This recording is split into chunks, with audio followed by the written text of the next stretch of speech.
കേരളത്തിലെ ഏറ്റവും മികച്ച ഇഗ്നോ കോച്ചിംഗ് പ്ലാറ്റ്ഫോമായ ലേൺവൈസ് അവതരിപ്പിക്കുന്ന IGNOU focus 5.0. Learnwise academic research ടീമിന്റെ നേതൃത്വത്തിൽ IGNOU previous year question paper ultimate analysis 5.0യിലൂടെ ഇഗ്നോ ഡിഗ്രി PG പ്രോഗ്രാമുകളുടെ previous year question paper machine learning algorithms ഉപയോഗപ്പെടുത്തി വളരെ കോംപ്രിഹെൻസീവായ രീതിയിൽ അനലൈസ് ചെയ്ത് നിങ്ങളുടെ മുന്നിലേക്ക് എത്തിക്കുന്നു. ഇഗ്നോ ഫോക്കസിന്റെ ഭാഗമായിട്ടുള്ള മുൻകാല ചോദ്യ പേപ്പറുകളുടെ ഡീറ്റെയിൽഡ് അനാലിസിസും പ്രിഡിക്റ്റീവ് ക്വസ്റ്റ്യൻ പേപ്പേഴ്സിന്റെ മോഡൽ ആൻസേഴ്സും അടങ്ങിയ PDF ഫയലുകൾ ലേൺവൈസിന്റെ ആപ്പിൽ അതാത് കോഴ്സുകളിൽ ലഭ്യമാണ്. ലേൺവൈസിന്റെ പ്രോഗ്രാമുകളെ കുറിച്ച് കൂടുതൽ അറിയാൻ വീഡിയോയുടെ ഡിസ്ക്രിപ്ഷൻ ബോക്സ് സന്ദർശിക്കുക. അവിടെ കാണുന്ന നമ്പറിൽ വാട്സ്ആപ്പ് വഴിയോ കോൾ വഴിയോ എത്രയും പെട്ടെന്ന് ബന്ധപ്പെടുക. 75 92 93 96 16 എന്നതാണ് നമ്പർ. അപ്പോൾ വരുന്ന ഇഗ്നോ എക്സാംസിന് എല്ലാ ലേണേഴ്സിനും എല്ലാവിധ ആശംസകളും നേരുന്നു. All the best. Hello everyone, welcome to Learnwise. ഇന്ന് നമ്മൾ നോക്കാൻ പോകുന്നത് നമ്മുടെ BPCC 104 ഫസ്റ്റ് ഇയറിലെ സ്റ്റാറ്റിസ്റ്റിക്സ് എന്ന് പറയുന്ന പേപ്പറിന്റെ മുൻകാല ചോദ്യ പേപ്പറുകളുടെ അടിസ്ഥാനത്തിലുള്ള ഒരു അൾട്ടിമേറ്റ് അനാലിസിസ് ആണ്. ഇവിടെ നമ്മൾ എന്താണ് കുറെ അധികം കാൽക്കുലേഷൻസും തിയറീസും ഒക്കെ നമുക്ക് പഠിക്കാനുണ്ട്. അപ്പോൾ കുറച്ച് സമയമേ ഉള്ളൂ. അങ്ങനെയാണെങ്കിൽ കുറച്ച് ക്ലിയർ പ്രയോറിറ്റീസ് കൊടുത്തിട്ട് നോക്കേണ്ട ഫോക്കസ്ഡ് ഏരിയാസ് ഏതൊക്കെയാണ്, കുറച്ചുകൂടി ഇമ്പോർട്ടന്റ് ആയിട്ടുള്ള ഭാഗങ്ങൾ ഏതൊക്കെയാണ്, റിപ്പീറ്റ് ആയിട്ട് വരുന്ന ക്വസ്റ്റ്യൻസ് ഏതൊക്കെയാണ് എന്നുള്ള അടിസ്ഥാനത്തിൽ ഒരു സിലബസ് മാപ്പിങ്ങും അതുപോലെ തന്നെ എക്സാം പാറ്റേൺ എങ്ങനെയാണെന്നുള്ളത് അനലൈസ് ചെയ്യുന്നുണ്ടാകും. ക്വസ്റ്റ്യൻസ് റിക്കറിംഗ് ആയിട്ടുള്ള ക്വസ്റ്റ്യൻസ് ഏതൊക്കെയാണെന്ന് നോക്കുന്നുണ്ടാകും. അതിനനുസരിച്ചിട്ട് പ്രോബബിലിറ്റി ഏതൊക്കെ ടോപ്പിക് വരാൻ ചാൻസ് ഉണ്ട് എന്നുള്ളതും അതിനനുസരിച്ചിട്ടുള്ള ഒരു പ്രഡിക്ഷനും അതിനനുസരിച്ചൊരു പ്രൊഡക്റ്റീവ് പേപ്പറും നമ്മൾ നോക്കുന്നുണ്ടാവും. അതിനനുസരിച്ച് നമ്മളൊരു മോഡൽ ആൻസേഴ്സും മാർക്കിംഗ് സ്കീം എങ്ങനെയൊക്കെയാണ് മാർക്ക് വരുന്നത്, സ്കോർ വരുന്നത് എന്നുള്ളതൊക്കെ നമ്മൾ നോക്കുന്നുണ്ടാവും. അപ്പൊ ഇവിടെ നമ്മൾ ചെയ്യുന്ന മെത്തഡോളജി എന്ന് പറഞ്ഞു കഴിഞ്ഞാൽ എവറി ക്വസ്റ്റ്യൻസിൽ നിന്നും ബ്ലോക്ക് വൈസ് യൂണിറ്റ് വൈസ് നമ്മൾ ടോപ്പിക് ഫ്രീക്വൻസി ഏതൊക്കെ ടോപ്പിക്കാണ് ഫ്രീക്വന്റ് ആയിട്ട് വന്നിരിക്കുന്നത് 104ന്റെ ആ ഒരു പേപ്പേഴ്സ് അനലൈസ് ചെയ്തിട്ടാണ് ലേറ്റസ്റ്റ് എക്സാമിനേഷന് ആ ഒരു വെയിറ്റ് നോക്കിയിട്ടാണ് ഇങ്ങനെയുള്ള ഒരു ഗൈഡ് ഉണ്ടാക്കിയിരിക്കുന്നത്. നിങ്ങൾ ആപ്പിൽ ഈ ഒരു ഗൈഡ് അവൈലബിൾ ആയിരിക്കും കേട്ടോ. അപ്പൊ നമ്മൾ സിലബസ് മാപ്പിംഗ് നോക്കുകയാണെങ്കിൽ block wise unit wise topics relevant ആയിട്ടുള്ള ടോപ്പിക്സ് ഏതൊക്കെയാന്ന് നോക്കിക്കഴിഞ്ഞാൽ ഇത് high category, low category, medium category, അതിന്റെ അപ്പിയറൻസ് കൗണ്ട് ബേസ് ചെയ്തിട്ടാണ് റിലവൻസ് പറയുന്നത്. സോ ഫസ്റ്റ് ബ്ലോക്ക് നമ്മൾ നോക്കുകയാണെങ്കിൽ ഫസ്റ്റ് യൂണിറ്റിൽ measuring nature role of statistics 12 അതിന്റെ ഒരു അപ്പിയറൻസ് കൗണ്ട്. അതുകൊണ്ട് തന്നെ അത് ഹൈ ആണ്. പിന്നെ ഹൈ വരുന്നത് ഡിസ്ക്രിപ്റ്റീവ് ഇൻഫറൻഷ്യൽ സ്റ്റാറ്റിസ്റ്റിക്സ് ആണ്, 10 അതിന്റെ ഒരു അപ്പിയറൻസ് കൗണ്ട്, അതും ഹൈ ആണ്. പിന്നെ മീഡിയം ലെവൽ വരുന്നത് സ്കെയിൽസ് ഓഫ് മെഷർമെന്റ് ആണ്. പിന്നെ ലോ ലെവൽ വരുന്നത് ഹൈപ്പോത്തസിസ് ടെസ്റ്റിംഗ് ആണ്. സെക്കൻഡ് യൂണിറ്റിൽ വരുന്ന സമയത്ത് ക്ലാസിഫിക്കേഷൻ ആൻഡ് ടാബുലേഷനും അതുപോലെ frequency distribution and graph, histogram, polygon ഇങ്ങനെയുള്ള ഗ്രാഫുകൾ വരയ്ക്കുന്നതും ഇതൊക്കെ ഹൈ റിലവൻസ് ആണ്. പെർസെന്റൈൽ ആൻഡ് റാങ്ക് എന്ന് പറയുന്നത് മീഡിയം റിലവൻസ് ആണ് വരുന്നത്. സെക്കൻഡ് ബ്ലോക്കിൽ സെൻട്രൽ ടെൻഡൻസി ആൻഡ് വാരിയബിലിറ്റി നോക്കുന്ന സമയത്ത് തേർഡ് യൂണിറ്റിൽ mean, median, mode, computation properties 15 times വന്നിട്ടുണ്ട്, ഹൈ റിലവൻസ് ആണ്. Comparison and limitations of measures medium relevance ആണ്. ഫോർത്ത് യൂണിറ്റിലാണെങ്കിൽ concept of variability and functions medium relevance ആണ്. Then range, quartile deviation, average deviation, standard deviation ഇതുപോലെയുള്ള കാര്യങ്ങൾ high ആണ് അതിന്റെ ഒരു റിലവൻസ് വരുന്നത്. Fifth unit computation of standard deviation, variance, coefficient of variance ഇതുപോലെയുള്ള കാര്യങ്ങൾ മീഡിയം റിലവൻസ് ആണ് വരുന്നത്. തേർഡ് ബ്ലോക്ക് കോറിലേഷൻ നോക്കുന്ന സമയത്ത് സിക്സ്ത് യൂണിറ്റിൽ concept, direction and magnitude of correlation high relevance ആണ്, 12 പ്രാവശ്യം വന്നിട്ടുണ്ട്. Properties, uses and limitations of correlation 10 പ്രാവശ്യവും വന്നിട്ടുണ്ട്, ഹൈ എന്നാണ്. ബ്ലോക്ക് 3 കമ്പാരിറ്റീവ്ലി ഹൈ ആണ് എല്ലാ കാര്യങ്ങളും അല്ലെ. സെവൻത്തില് Pearson's r and Spearman's rho, computation and assumptions 16 times ചോദിച്ചിട്ടുണ്ട്, ഹൈ ആണ് അതിന്റെ റിലവൻസ് വരുന്നത്.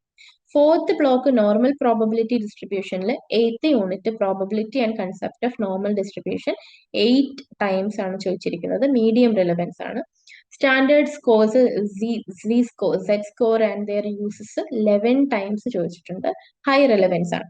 Divergence from normality, skewness and kurtosis 9 പ്രാവശ്യം ചോദിച്ചിട്ടുണ്ട്, മീഡിയം റിലവൻസ് ആണ് അതിന് വരുന്നത്. സോ അതിന്റെ ഒരു ബാർ ചാർട്ട് എടുത്ത് നോക്കിക്കഴിഞ്ഞാൽ ഇതിൽ ബ്ലോക്ക് വൈസ് കൊടുത്തിരിക്കുമ്പോൾ ഏറ്റവും കൂടുതൽ വരുന്നത് ബ്ലോക്ക് 1, ബ്ലോക്ക് 2, ബ്ലോക്ക് 3, ബ്ലോക്ക് 4 രീതിക്ക് തന്നെയാണ് വരുന്നത്. അതിന്റെ ഒരു ഹീറ്റ് മാപ്പ് ആണ് ഇത്. കളർ ഇന്റൻസിറ്റി, കളറിന്റെ ആ ഒരു ഇത് അനുസരിച്ചിട്ടാണ് മാറുന്നത്. ഉണ്ടോ, യെല്ലോ ടു ഡാർക്ക് വരുന്ന സമയത്ത് ഏറ്റവും കൂടുതൽ യെല്ലോ കളേർഡും ഗ്രീൻ കളേർഡും വരുന്നത് ബ്ലോക്ക് 1, പിന്നെ ബ്ലോക്ക് 2, ബ്ലോക്ക് 3 ആൻഡ് ബ്ലോക്ക് 4 ആ രീതിയിലാണ് പോകുന്നത്. സോ അങ്ങനെ അതിന്റെ ഒരു അടിസ്ഥാനത്തിൽ നമ്മൾ കീ ഇൻസൈറ്റ് നോക്കുകയാണെങ്കിൽ ടോപ്പ് 3 ഹൈ yield ടോപ്പിക്സ് ഏതൊക്കെയാണെന്ന് നോക്കിയാൽ ഞാൻ first one computation of means median മോഡാണ്.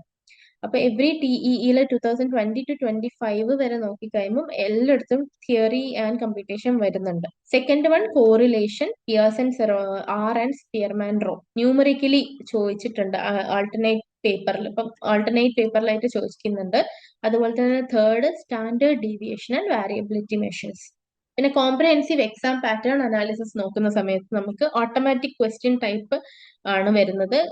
5 distinct format ആണ്. ന്യൂമറിക്കൽ പ്രോബ്ലംസ് ഉണ്ട്, എസ് എ ക്വസ്റ്റ്യൻസ് ഉണ്ട്, ഷോർട്ട് നോട്ട്സ് ഉണ്ട്. 10 മാർക്കിന് ആണ് ഷോർട്ട് നോട്ട്സ്, 5 മാർക്കിനാണ് വരിക. ഇപ്പം വേർഡ് കൗണ്ട് ആണെങ്കിൽ 250 to 300 വേർഡ്സ് ആണ് എസ് എ ക്വസ്റ്റ്യന് വരിക. ഷോർട്ട് നോട്ട് ആണെങ്കിൽ 150 വേർഡ്സ് എന്നുള്ള രീതിയിലാണ് വരിക. ഡയഗ്രാമാറ്റിക് ഗ്രാഫിക്കൽ ക്വസ്റ്റ്യൻസ് ഉണ്ട് 10 മാർക്സിന്. പിന്നെ ഹൈബ്രിഡ് കൺസെപ്റ്റ് ന്യൂമറിക്കൽ മിക്സ് രണ്ടും കൂടെ ഒരുമിച്ച് വരുന്ന 10 മാർക്സിനും ചോദിക്കാം. ഈ രീതിയിലാണ് ഫോർമാറ്റ് വരുന്നത്. അപ്പൊ അത് നമ്മളൊന്ന് എക്സ്പ്ലെയിൻ ചെയ്യുന്ന സമയത്ത് ന്യൂമറിക്കൽ പ്രോബ്ലംസ്, ഈ മീൻ, മീഡിയൻ, സ്റ്റാൻഡേർഡ് ഡീവിയേഷൻ, ഈ വക കാര്യങ്ങളൊക്കെയാണ് ഈ ഒരു ഡാറ്റ ടേബിൾ ഇതൊക്കെ ഇൻക്ലൂഡ് ചെയ്തിട്ടാണ് ചോദിക്കുന്നത്. ടിപ്പിക്കലി 10 മാർക്സിന് വേണ്ടിയിട്ട് വരുന്നത്. Then second S A type conceptual questions വരിക. ഇപ്പൊ for example statistical principles, applications, അങ്ങനെയൊക്കെ ചോദിക്കാം. ഡെഫിനിഷൻസ്, എക്സാമ്പിൾസ്, ലിമിറ്റേഷൻസ് ഒക്കെ നമ്മൾ ഇൻക്ലൂഡ് ചെയ്യാം. ഷോർട്ട് നോട്ട്സ് എന്ന് പറയുമ്പോൾ സ്മോൾ കോർ കൺസെപ്റ്റ്സ് തന്നെയാണ്. Scale of measurement, coefficient of variance പോലെയുള്ള സ്മോൾ ടോപ്പിക്സ് ചോദിക്കാം. ഗ്രാഫിക്കൽ ആൻഡ് ഡയഗ്രാമാറ്റിക് ക്വസ്റ്റ്യൻസും ഈ bar diagram, bar charts, histograms ഇതൊക്കെ ഈ രീതിയിലാണ് ക്വസ്റ്റ്യൻസ് വരിക.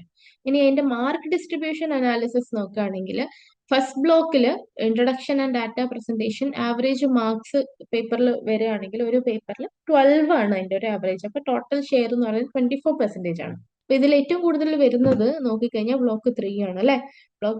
ബ്ലോക്ക് 2 ആണ്, സെൻട്രൽ ടെൻഡൻസി ആൻഡ് വാരിയബിലിറ്റി. പിന്നീട് വരുന്നത് ബ്ലോക്ക് 3 കോറിലേഷന്, പിന്നെ ബ്ലോക്ക് 1, ദെൻ ബ്ലോക്ക് 4 എന്നുള്ള രീതിയിലാണ് വരുന്നത് ഷെയർ വരുന്നത് ആ ഒരു മാർക്കിന്റെ. ഇനി അതിന്റെ ഒരു previous year questions 2022 to 20 June 2025 വരെ ചോദിച്ചിരിക്കുന്നതിൽ പെർസെൻറ്റേജ് വെയിറ്റ് ആണ് ഈ ഒരു മാർക്ക് ചെയ്തിട്ട് കൊടുത്തിരിക്കുന്നത്. ഇപ്പം ഓറഞ്ച് എന്ന് പറയുന്നത് ഇത് പോകുന്നത് ന്യൂമറിക്കൽ പ്രോബ്ലംസ് ആണ്. ബ്ലൂ കളറിലുള്ളത് എസ് എ ക്വസ്റ്റ്യൻസ് ആണ്. S A questions December 2025 30 വെയിറ്റിലായിരുന്നു. ഇതിപ്പോ ഇവിടെ വരുന്ന സമയത്ത് കുറഞ്ഞ് 30 to 40 ആകുമ്പോൾ ഇതിപ്പോ 20 to 30 ആയി. അങ്ങനെ ആ രീതിക്ക് കൊടുത്തതാണ്. ഒരു ട്രെൻഡ് വിഷ്വലൈസേഷൻ എന്നുള്ള രീതിയിൽ കൊടുത്തതാണ്. അതിനെ നമ്മൾ എക്സ്പ്ലെയിൻ ചെയ്യുന്ന സമയത്ത് ഹൈലൈറ്റ്സ് നമ്മൾ നോക്കുന്ന സമയത്ത് ന്യൂമറിക്കൽ ആണ് കൂടുതലായിട്ടും ചോദിക്കുന്നത്. 45% 2022 ചോദിച്ചിരിക്കുന്നത് ന്യൂമറിക്കൽ, ടു 55% വരെ ന്യൂമറിക്കൽ ആണ് ചോദിക്കുന്നത്. പിന്നെ ഷോർട്ട് നോട്ട്സ് 5 മാർക്കിൻ്റെതൊക്കെ പെർസെൻറ്റേജ്, വാരിയൻസ്, കോറിലേഷൻ ഇതുപോലെയുള്ള ക്വസ്റ്റ്യൻസ് ഒക്കെയാണ് ചോദിക്കുന്നത്. പിന്നെ ഡയഗ്രമാറ്റിക് ക്വസ്റ്റ്യൻസ് 10% to 5% ആണ് അതിന്റെ ഒരു കണക്ക് വരുന്നത്. എന്നാലും ചോദിക്കുന്നുണ്ട്, തീരെ ചോദിക്കാണ്ടില്ല. അപ്പൊ നമ്മളൊരു 50 മാർക്ക് പേപ്പറാണ്, 2 അവേഴ്സിന്റെ പേപ്പറാണ്. കമ്പ്യൂട്ടേഷനും ഉണ്ടാവും, തിയറി എഴുതാനും ഉണ്ടാവും, വരയ്ക്കാനും ഉണ്ടാവും. അത് 2 മണിക്കൂറിനുള്ളിൽ ഇതൊക്കെ എഴുതി ചെയ്ത് വെക്കാനുള്ള ആ ഒരു പ്രോപ്പർ അലൊക്കേഷൻ ഓഫ് ടൈം ആണ് ഇവിടെ കൊടുത്തിരിക്കുന്നത്. നമ്മൾ നമ്മളുടേതായ രീതിയിൽ ചെയ്യാം, അല്ല നമുക്ക് ഈ ഒരു രീതിയിൽ ഫോളോ ചെയ്യണമെന്നുണ്ടെങ്കിൽ അങ്ങനെയും ചെയ്യാം. എസ് എ ഒക്കെ ആണെങ്കിൽ 40 മിനിറ്റ്സ്, 2 ക്വസ്റ്റ്യൻ ആണെങ്കിൽ. ഷോർട്ട് നോട്ട്സ് ഒക്കെ ആണെങ്കിൽ 2 ക്വസ്റ്റ്യൻ 7 to 8 മിനിറ്റ്സ് ഓരോന്നിന് മാത്രം കൊടുത്തിട്ട് 15 മിനിറ്റ്സ് കൊണ്ട് തീർക്കുക. ഡയഗ്രാംസിന് എന്തായാലും നമ്മൾ കുറച്ച് സമയം അധികം കൊടുക്കും. അപ്പോൾ ഒരു ക്വസ്റ്റ്യന് 10 മിനിറ്റ് എന്നുള്ള രീതിയിൽ കൊടുക്കുക. പെർഫെക്ഷനിസ്റ്റ് ഒക്കെ ആണെങ്കിൽ തീർന്നു, കുറേ അധികം സമയം ഗ്രാഫിനും ഡയഗ്രത്തിനും കൊടുക്കാൻ വേണ്ടി ഇരിക്കും. അപ്പൊ അങ്ങനെ ചെയ്യരുത്. ഈ രീതിക്ക് ടൈം അലോക്കേറ്റ് ചെയ്തിട്ട് പോവുക. എന്നാൽ മാത്രം നമുക്ക് എല്ലാ ക്വസ്റ്റ്യൻസും എഴുതാൻ. എല്ലാവർക്കും വരുന്ന ഒരു പ്രശ്നമാണ് ടൈം മാനേജ്മെന്റ് എന്ന് പറയുന്നത്. Okay, so last leave 5 minutes four review and verify calculations. ആ കാൽക്കുലേഷൻസ് ഉള്ളത് കൊണ്ട് തന്നെ നമ്മൾ ആ ഒരു കാൽക്കുലേഷൻസ് ചെയ്ത് കഴിഞ്ഞ് ഒന്നുകൂടി ഒന്ന് ക്രോസ് ചെക്ക് ചെയ്യണം. എപ്പോഴും ശരിയാണെന്ന് നമുക്ക് എന്തായാലും തോന്നും. എന്നാലും സമയം കിട്ടുന്നുണ്ടെങ്കിൽ ആ കാൽക്കുലേഷൻസിനെ എപ്പോഴും ഒന്ന് ക്രോസ് ചെക്ക് ചെയ്യുക, വെരിഫൈ ചെയ്യുക. ഓക്കെ, ഒരിടത്ത് തെറ്റിയാ പിന്നെ എല്ലായിടത്തും അത് തെറ്റും, നമുക്ക് മനസ്സിലാവില്ല. നിങ്ങൾ ഇഗ്നോയിൽ ജോയിൻ ചെയ്തിട്ടുള്ള ഒരാളാണോ, അല്ലെങ്കിൽ ഇഗ്നോയിൽ ജോയിൻ ചെയ്തൊരു ഡിഗ്രിയോ പിജിയോ നേടണമെന്ന് ആഗ്രഹിക്കുന്ന ഒരാളാണോ? ആണെങ്കിൽ നിങ്ങൾക്ക് വേണ്ടിയുള്ളതാണ് ലേൺവൈസ് പ്ലാറ്റ്ഫോം. കേരളത്തിലെ ഏറ്റവും മികച്ച ടെക്നോ സപ്പോർട്ട് പ്ലാറ്റ്ഫോമായ ലേൺവൈസിന്റെ സഹായത്തോടു കൂടി രാജ്യത്തെ ഏറ്റവും മികച്ച, ഏറ്റവും ക്രെഡിബിൾ ആയിട്ടുള്ള ഡിസ്റ്റൻസ് എഡ്യൂക്കേഷൻ യൂണിവേഴ്സിറ്റി ഇഗ്നോയിൽ നിന്ന് ഡിഗ്രി, PG, MBA ഒക്കെ നേടാം. 36ഓളം വരുന്ന പ്രോഗ്രാമുകൾ നിങ്ങൾക്ക് ഫസ്റ്റ്, സെക്കൻഡ്, തേർഡ്, ഫോർത്ത് ഇയറിന് ആവശ്യമായിട്ടുള്ള ഫുൾ സപ്പോർട്ടും ലേൺവൈസിൽ അവൈലബിൾ ആണ്. തങ്ങളുടെ എല്ലാ ലേണേഴ്സിനും കൃത്യമായ മെന്റർഷിപ്പോട് കൂടി കോംപ്രിഹെൻസീവായ ഒരു ഡിഗ്നിഫൈഡ് ലേണിംഗ് എക്സ്പീരിയൻസ് ഉറപ്പാക്കുന്ന ലേൺവൈസിന്റെ സവിശേഷതകൾ നിങ്ങൾക്ക് ഇവിടെ കാണാം. ലേൺവൈസിൽ മുൻപ് പഠിച്ചവരുടെയും നിലവിൽ പഠിച്ചുകൊണ്ടിരിക്കുന്ന ലേണേഴ്സിന്റെയും എക്സ്പീരിയൻസസ് അറിയുന്നതിനായി എത്രയും പെട്ടെന്ന് തന്നെ ലേൺവൈസിന്റെ യൂട്യൂബ് ചാനൽ സന്ദർശിക്കുക. അവിടെ നിങ്ങൾക്ക് ധാരാളം വീഡിയോസ് കാണാനാവും. കൂടുതൽ വിവരങ്ങൾക്കായി താഴെ കൊടുക്കുന്ന നമ്പറിൽ കോൾ വഴിയോ വാട്സ്ആപ്പ് വഴിയോ ബന്ധപ്പെടുക. ടോപ്പ് 10 റിക്കറിംഗ് ക്വസ്റ്റ്യൻസ് ആണ് ഇതൊക്കെ. ഇത് അപ്പിയറൻസ് കൗണ്ട് ഇവിടെ കൊടുത്തിട്ടുണ്ട്. ഫസ്റ്റ് വൺ എന്ന് പറയുന്നത് compute mean median mode for the given data. Second one compute standard deviation for the given data. Third explain the concept and properties of correlation. Fourth compute Spearman rank correlation coefficient. Fifth explain descriptive and inferential statistics. Describe scales of measurement with examples. Explain the concept and uses of standard score. Then discuss the properties and importance of normal distribution curve. Explain classification and tabulation of data. Describe quartile deviation and its merits, limitation, uses. ഇതൊക്കെയാണ് top 10 recurring questions. മിസ്സാവാതെ പഠിക്കുക. എന്തെങ്കിലും point വിട്ടു പോയിട്ടുണ്ടെങ്കിൽ അതും നോക്കി വെക്കുക. Okay. Frequency table ആണ്. Block unit wise mapping ചെയ്തിട്ട് കൊടുത്തതാണ്. ഇതിൽ ബ്ലോക്ക് യൂണിറ്റും ഉണ്ട്. പരതി നടക്കേണ്ട ആവശ്യമില്ല. നമുക്ക് പെട്ടെന്ന് നോക്കാം. അതിന്റെ അപ്പിയറൻസ് കൗണ്ടും ആവറേജ് മാർക്ക് ഡിസ്ട്രിബ്യൂഷനും കൊടുത്തിട്ടുണ്ട്. എല്ലാം 10 10 10 ആണിത്. ഓക്കെ. ഫസ്റ്റ് മീൻ മീഡിയൻ മോഡാണ്. Standard deviation, correlation, Spearman rho, descriptive versus inferential statistics, scales of measurement, standard score, normal distribution, classification and tabulation, quartile deviation. നമ്മൾ നേരത്തെ പറഞ്ഞ അതേ കൺസെപ്റ്റുകൾ ജസ്റ്റ് ഒന്ന് അതിന്റെ ബ്ലോക്ക് വൈസും യൂണിറ്റ് വൈസും കൊടുത്തതാണ്. ആൻഡ് അതിന്റെ വിഷ്വലൈസേഷൻ ആണ് ഈ കൊടുത്തിരിക്കുന്നത്. ഓരോന്നിന്റെയും എത്ര പെർസെൻറ്റേജ് ആണ് ഇപ്പൊ 2020 to 25 റിപ്പീറ്റഡ് ആയിട്ട് വന്നിട്ടുള്ളത് എന്നാണ് ഓരോന്നിലും കൊടുത്തിട്ടുള്ളത്. അതിൽ ഏറ്റവും കൂടുതൽ നമുക്ക് കാണാൻ പറ്റുക 14.1 മീൻ മീഡിയൻ മോഡാണ് അല്ലെ. ഇത് അതിന്റെ ഒരു അനാലിസിസ് ആണ് നമ്മൾ നേരത്തെ പറഞ്ഞിട്ടുള്ളത്.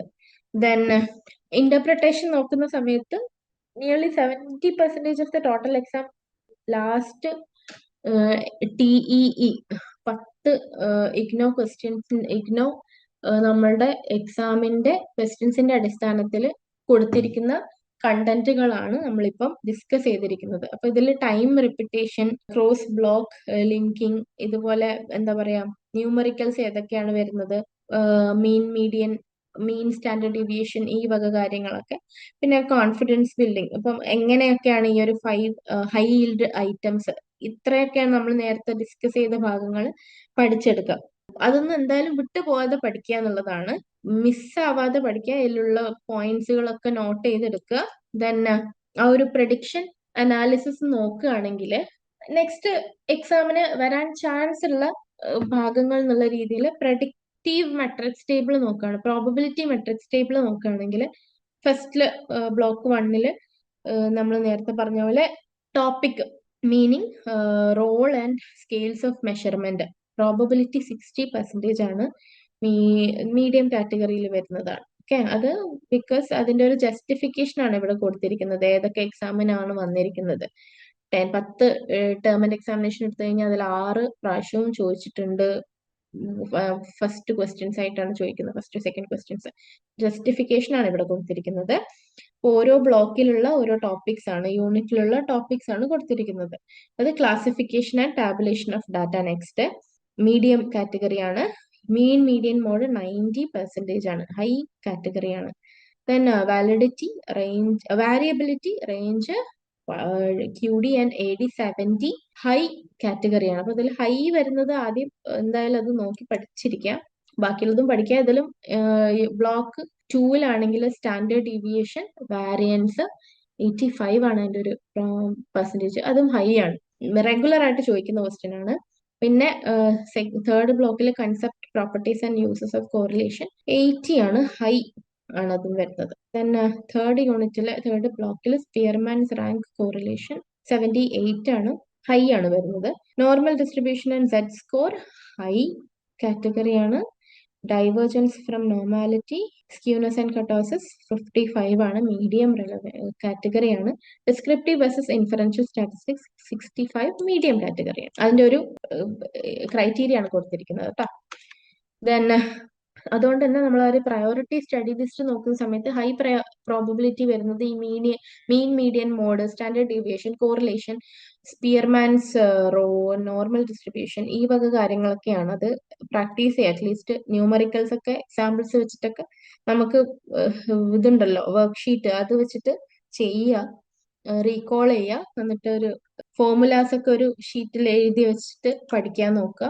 പിന്നെ ടയർ 2 വരെ മീഡിയം പ്രോബബിലിറ്റി ആണ്. Variability, scales of measurement, descriptive versus inferential statistics, divergence from normality, ഈ വക കാര്യങ്ങളൊക്കെ. ഫ്ലാഷ് കാർഡ്സ്, എന്താണ് ഫ്ലോ ചാർട്ട് പോലത്തെ ഒക്കെ ഉപയോഗിച്ചിട്ട് പഠിക്കുക. ലോ പ്രോബബിലിറ്റി എന്നാലും പഠിക്കണം. പെർസെന്റൈൽസ്, ഹൈപ്പോത്തസിസ് ടെസ്റ്റിംഗ്, ഗ്രാഫിക്കൽ റെപ്രസെന്റേഷൻസ് ഒക്കെയാണ് വരിക. ഇനി ഇതിനെ അനുബന്ധിച്ചിട്ടുള്ള ഒരു പ്രൊഡക്റ്റീവ് ക്വസ്റ്റ്യൻ പേപ്പർ ആണ്. നമുക്ക് ആപ്പിൽ അവൈലബിൾ ആണ്. ഒന്നുകൂടി ഗോ ത്രൂ ചെയ്യുക. ഇതിന്റെ ആൻസേഴ്സും ആപ്പിൽ അവൈലബിൾ ആണ്. അപ്പൊ അതിൽ നോക്കുകയാണെങ്കിൽ ആണ് നമ്മളെ എക്സാമിന്റെ ക്വസ്റ്റ്യൻസ്. ഫസ്റ്റിൽ വരുന്ന സെക്ഷൻ, ഫസ്റ്റില് what is meant by statistics in psychological research, describe the nature of statistics and discuss any 4 important ways in which statistical methods support the planning and interpretation of psychological studies. Theory based ആണ്. 3+7 അത് മറന്നു വരുത് കണ്ടോ. Psychological റിസർച്ചിന്റെ definition എന്താണെന്നുള്ളതിന് 3 മാർക്കും ബാക്കിയുള്ളതിനൊക്കെ 7 മാർക്കാണ്. Distribution ശ്രദ്ധിക്കുക.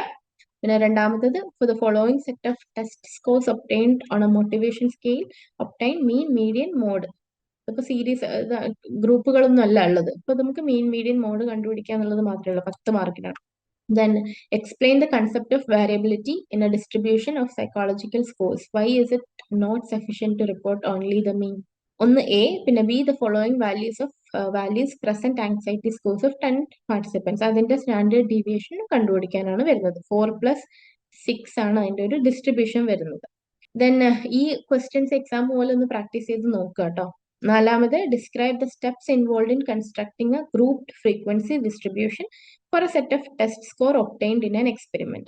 B, on the basis of grouped frequency table, explain how you would draw a histogram and frequency polygon for psychological data. അപ്പോൾ 2 graphical representation ആണ്. 5+5 ആണ് അതിന്റെ മാർക്ക് വരുന്നത്. സെക്ഷൻ 2 വരുമ്പം explain concept of correlation in psychological research, distinguish between positive, negative, zero correlation with suitable examples അല്ലേ. പിന്നെ 3 important പ്രോപ്പർട്ടീസും ചോദിക്കുന്നുണ്ട്. 4+6 ആണ്. ഡിസ്ട്രിബ്യൂഷൻ നോക്കിയിട്ട് വേണം എഴുതുന്നത്. ഓക്കെ.